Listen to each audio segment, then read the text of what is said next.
আপনি কি জানেন, দেশে যখন যুদ্ধকালীন পরিস্থিতি তৈরি হয় বা দেশ যুদ্ধের সম্মুখীন হয়, তখন সাধারণ মানুষ হয়ে ওঠে প্রথম শ্রেণীর সৈনিক।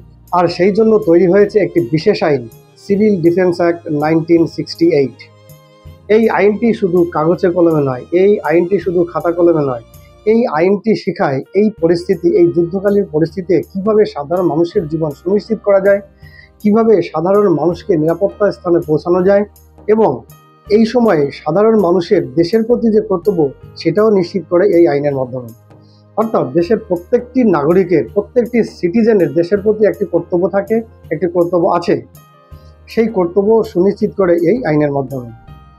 আজ আমরা এই ভিডিওতে জানব কেন এই আইনটি প্রণয়ন করা হয়েছিল, এই আইনে রাজ্য সরকারের কি ভূমিকা আছে এবং সংবিধানের কোন অনুচ্ছেদের সঙ্গে এই আইনটি সরাসরি যুক্ত। আর হ্যাঁ, আমরা এটাও দেখব যুদ্ধ বা যুদ্ধের সম্ভাবনার সময় এই আইনটি কিভাবে বাস্তব জীবনে প্রয়োগ করা হয় এবং কিভাবে সাধারণ মানুষ হয়ে ওঠে দেশের রক্ষক। তো চলুন শুরু করা যাক আজকের ভিডিও। নমস্কার, আমি বিনয়, আমার ছোট্ট ইউটিউব চ্যানেল ইনফো সেন্টারে সবাইকে স্বাগত। এখন এক নজরে দেখে নেওয়া যাক এই সিভিল ডিফেন্স আইনটি কি। সিভিল ডিফেন্স অ্যাক্ট 1968 হলো একটি কেন্দ্রীয় আইন, যার উদ্দেশ্যই হলো যুদ্ধকালীন সময়ে বা মহা বিপর্যয়ের সময় এই আইনটি সাধারণ মানুষের নিরাপত্তা সুনিশ্চিত করা মেইন দায়িত্ব হচ্ছে এই আইনটি। এই আইনের মাধ্যমে সিভিল ডিফেন্স কর্পস গঠন করা হয়, যারা সাধারণত প্রশিক্ষিত স্বেচ্ছাসেবক, এবং এই জরুরি পরিস্থিতিতে, এই যুদ্ধকালীন পরিস্থিতিতে এরা এগিয়ে আসে সাধারণ মানুষকে সাহায্য করতে, সাধারণ মানুষের নিরাপত্তা নিশ্চিত করতে। এখন দেখে নেওয়া যাক এই আইনের ধারা 11-এ কি বলা হয়েছে। এই আইনের ধারা 11-এ বলা হয়েছে, যদি কোনো নাগরিক বা যদি কোনো সিটিজেন এই নির্দেশ মানতে অস্বীকার করে বা এই নিয়ম মেনে না চলে, বা যদি কেউ তার দায়িত্ব পালন করতে অসমর্থ হয় বা পালন না করে, তাহলে প্রত্যেকটি নাগরিককে বা প্রত্যেকটি সদস্যকে 500 টাকা করে ফাইন করা হবে। অর্থাৎ প্রত্যেকের জন্যই এই পেনাল্টির পরিমাণ সেম।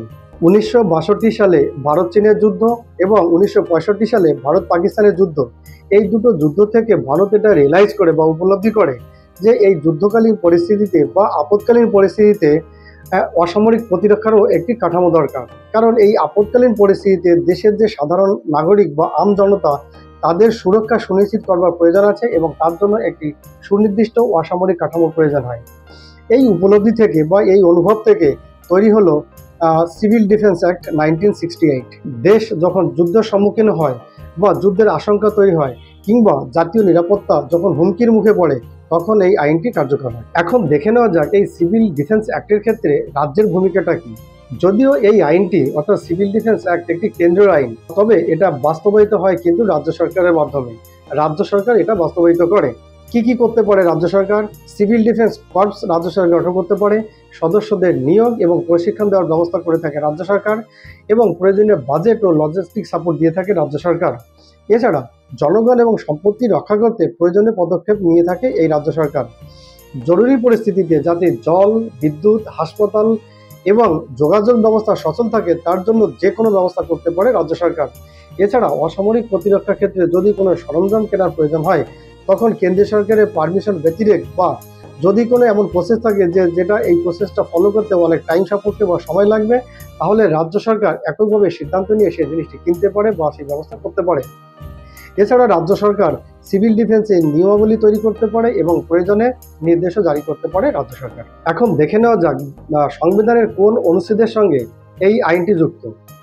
ভারতের সংবিধান অনুচ্ছেদ 352, অর্থাৎ জাতীয় জরুরি অবস্থা যখন ঘোষণা করা হয়, দেশে যখন জাতীয় জরুরি অবস্থা ঘোষণা করা হয়, তখন এই সিভিল ডিফেন্স অ্যাক্ট সক্রিয় হয়ে ওঠে। আমরা জানি আমাদের দেশে 3 ধরনের ইমার্জেন্সি ব্যবস্থা আছে। 352 যেটা জাতীয় জরুরি অবস্থা, 356 যেটা স্টেট এমার্জেন্সি বা প্রেসিডেন্ট রুল, এবং 360 যেটা ফিনান্সিয়াল ইমার্জেন্সি। এই ইমার্জেন্সির ক্ষেত্রে অর্থাৎ জাতীয় জরুরি অবস্থার সময় ধারা বা অনুচ্ছেদ 51A উইদিন ব্র্যাকেট ডি অনুযায়ী প্রত্যেকটি নাগরিকের কর্তব্য দেশের সুরক্ষায় সাহায্য করা। অর্থাৎ আমাদের নাগরিক হিসাবে দেশের প্রতি যে সুরক্ষা নিশ্চিত করবার জন্য বা প্রত্যেকটি নাগরিকের দেশের সেবায় নিয়োজিত করবার জন্য যে একটি দায়িত্ব নিশ্চিত করা আছে, সেটা আমাদের সংবিধানে এই ধারায় আছে এবং এই অ্যাক্টের মাধ্যমে এই দায়িত্ব বাস্তবায়িত করা হয়। এখন আমরা সবাই জানি যে আমাদের দেশে এখন যুদ্ধের পরিস্থিতি তৈরি হয়েছে, অর্থাৎ ভারত এবং পাকিস্তানের মধ্যে একটা যুদ্ধের পরিস্থিতি তৈরি হয়েছে। এই সময় এই সিভিল ডিফেন্স অ্যাক্টের গুরুত্বটা কি সেটা এখন আলোচনা করব। যুদ্ধ বা যুদ্ধ পরিস্থিতির সময় এই সিভিল ডিফেন্স অ্যাক্টের মাধ্যমে যে সমস্ত স্বেচ্ছাসেবক আছে তাদের উদ্দেশ্য বা তাদের মেইন কাজ হচ্ছে যে আশ্রয়স্থল গঠন করা। সাধারণ মানুষদের বা সাধারণ নাগরিকদের বা সিটিজেনদের যদি এদের উপরে যদি কোনো আঘাত আসে, তাহলে তাদের যে নিরাপদ স্থানে নিয়ে যাওয়া, এই নিরাপদ স্থান বা আশ্রয়স্থল গঠন করা এই স্বেচ্ছাসেবক সংগঠনের কাজ। ক্ষতিগ্রস্তদের বা যারা আক্রান্ত তাদের সঠিক সময়ে তাদের সুস্থভাবে সঠিকভাবে হসপিটালে পৌঁছে নিয়ে যাওয়া, এটা এই স্বেচ্ছাসেবক সংগঠনের কাজ। এবং এই সিভিল অ্যাক্টের মাধ্যমে এই কাজ বা এই দায়িত্ব তাদের অর্পণ করা হয়, তাদের উপর দেওয়া হয়। এই সব কিছুই এই সিভিল ডিফেন্স কর্পস যারা আছে তাদের কাজ। তবে এখানে একটা কথা বলে রাখবো আপনাদের, সিভিল ডিফেন্স যারা আছে আর পুলিশ এরা কিন্তু আলাদা। পুলিশ তারা তাদের নিজস্ব অ্যাক্টে নিজস্ব ধারায় কাজ করে। সিভিল ডিফেন্স মানবিক সহায়তায় এদের গুরুত্ব অপরিসীম। বন্ধুরা, আজকের আলোচনা শেষে একটা বিষয় খুব পরিষ্কার, দেশের প্রতিরক্ষা শুধু সেনাবাহিনীর দায়িত্ব নয়, আমাদের সবার। যুদ্ধ হোক বা দুর্যোগ, আমরা যারা এই দেশের নাগরিক আমাদের প্রত্যেকেরই একটি মৌলিক দায়িত্ব এবং কর্তব্য আছে। সিভিল ডিফেন্স অ্যাক্ট 1968 আমাদের সেই দায়িত্ব পালনের পথ দেখিয়ে দেয়। সিভিল ডিফেন্স অ্যাক্ট 1968 শুধু একটি আইন নয়, এটা দেশপ্রেমের একটি নিঃশব্দ প্রতীক।